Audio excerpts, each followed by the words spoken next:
अस्सलाम वालेकुम गाइस। आज हम पढ़ेंगे फॉरेन पॉलिसी जो कि एक फंडामेंटल एलिमेंट है हमारी basic terminologies of international relations और पॉलिटिकल साइंस का। तो ये फॉरेन पॉलिसी जो है ना, ये एक सेट होता है स्ट्रेटेजीज और पॉलिसीज़ का, जो कि एक नेशन अपने नेशनल इंटरेस्ट को सिक्योर करने के लिए बनाती हैं। और ये क्या करती हैं कि उसी नेशन को गाइड करती हैं ताकि वो अपने रिलेशंस स्ट्रेंथन कर सकें दूसरी स्टेट से, उनसे। तो इस हवाले से वो अपनी सिक्योरिटी को इंश्योर कर सकती हैं। उसके अंदर वो पॉलिटिकल विंग्स जो हैं वो एक्सपांड होती हैं। सेकंड नंबर पे हमारा आता है इंटरनेशनल सिस्टम, यानी कि बैनुल अक़वामी सरिश्ता।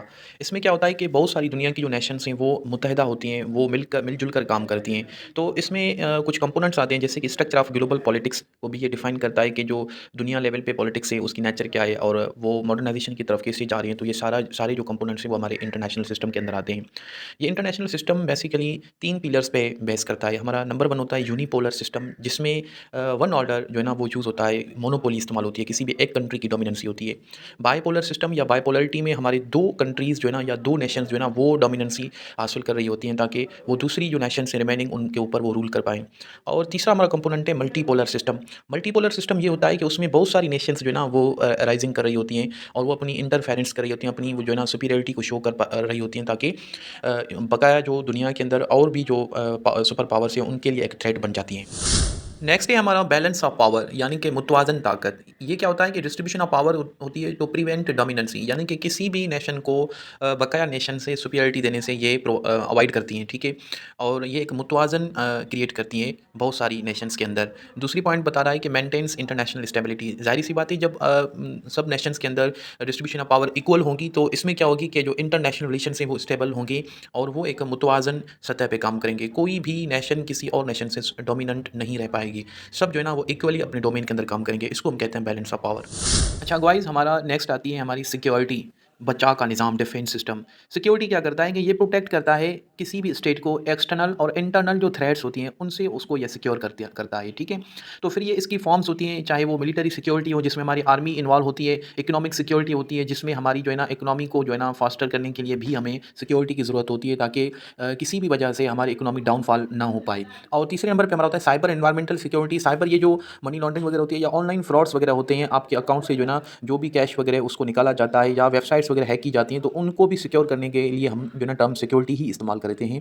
और इन्वायरमेंटल सिक्योरिटी जो है ना वो भी एक एसेंशियल कंपोनेंट होता है इसका, ताकि हमारे इन्वायरमेंट के अंदर कोई वायरल स्प्रेडिंग ना हो, या हमारे अंदर जैसे कि अभी चल रहा है हमारा क्लाइमेट चेंज के इशूज़ हो रहे हैं, तो ये भी एक इन्वायरमेंटल सिक्योरिटी के डोमेन में आ जाती है। अच्छा गाइस, नेक्स्ट हमारा आता है अलायंस। अलायंस क्या होता है कि ये कोलैबोरेटिव वर्क होता है, एक कोऑर्डिनेशन या एक यूनिटी होती है बहुत सारी स्टेट्स के अंदर, ठीक है। ये एक एग्रीमेंट फॉर्म के अंदर होती हैं, जो कि जो नेशंस के बीच में जो एग्रीमेंट बनता है उनको सिक्योरिटी प्रोवाइड करता है और एक स्ट्रेटेजिक पर्पस, यानी कि स्ट्रेटेजीज जो है ना पॉलिसी मेकिंग वगैरह को हम कहते हैं, डिसीजन मेकिंग को कहते हैं, कि किस तरह से उस अलायंस को आगे फॉरवर्ड किया जा सके। इसका हम बेहतरीन एग्जांपल जो है ना वो नेटो का ले सकते हैं, जिसके अंदर बहुत सारी जो स्टेट्स हैं उनका एक कोऑर्डिनेशन बना होता है, जिसको हम अलायंस कहते हैं।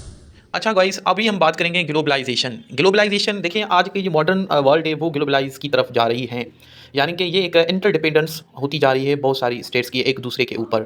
जो हमारे डेज हैं वो आवर्स में कन्वर्ट हो रहे हैं और ये एक एक्सपांशन हो रही है ट्रेड के अंदर, कम्युनिकेशन के अंदर और टेक्नोलॉजी के अंदर। इन तीनों ही डोमेन्स के अंदर जो है ना दुनिया की जो नेशन है वो एक दूसरे के ऊपर इंटरडिपेंडेंट होती जा रही हैं। यानी कि दुनिया के अंदर आप देखें कि पुराने दौर में जो है ना कोई भी कम्युनिकेशन या ट्रेड वगैरह बहुत सारे महीनों तक चला जा रहा था, लेकिन अभी हमारा जो है ना डिजिटल एरा चल रहा है, हम वो चीज़ें जो है ना सेकंड्स के अंदर कर पा रहे हैं। तो इस सारे प्रोसेस को हम कहते हैं ग्लोबलाइजेशन। इंटरनेशनल ऑर्गेनाइजेशंस, यानी कि अक़वाम मुत्तहिदा, ये बहुत सारी जो स्टेट्स हैं वो एक दूसरे के साथ मिलजुल कर काम कर रही हैं, और इसमें वो जो है ना प्रमोट कर रही हैं कोऑपरेशन को, ठीक है। वो अपनी कोऑर्डिनेशन को जो है ना वो यकीनी बना रही हैं। इसमें क्या होता है कि जो पीस है उसको मेंटेन कर सकते हैं हम, और डेवलपमेंट भी एक यकसां रफ्तार में हो सकती है, जिसका हम एग्जांपल ले सकते हैं यूएनए, आईएमएफ, डब्ल्यूएचओ, जो कि एक बड़ी बहुत ऑर्गेनाइजेशंस होती हैं और उसकी बहुत सारी नेशंस जो है ना मेंबर होती हैं, एक कोऑपरेटिव तरीके से जो है ना काम कर रही हैं। किसी को ऐड देना है, किसी नेशन को जो है ना पैंडेमिक के हिसाब से उसको हम जो है ना रिलीफ दे रहे हैं फंड की सूरत में, या कोई मेडिकल वगैरह जो है ना इमरजेंसी के हिसाब से हम उसको सिक्योर करते हैं। तो ये इंटरनेशनल ऑर्गेनाइजेशंस का काम होता है। व्यूअर्स, तो हमारा नेक्स्ट आता है कॉन्फ्लिक्ट। कॉन्फ्लिक्ट क्या होता है कि ये एक बहुत सारी स्टेट्स के अंदर क्लेश होता है, यानी कि उनके अंदर तकरार बन जाता है, फिर वो पॉलिटिकल हो, इकोनॉमिक हो या मिलिटरी इंटरेस्ट को गेन करने के लिए भी क्लेश हो सकता है।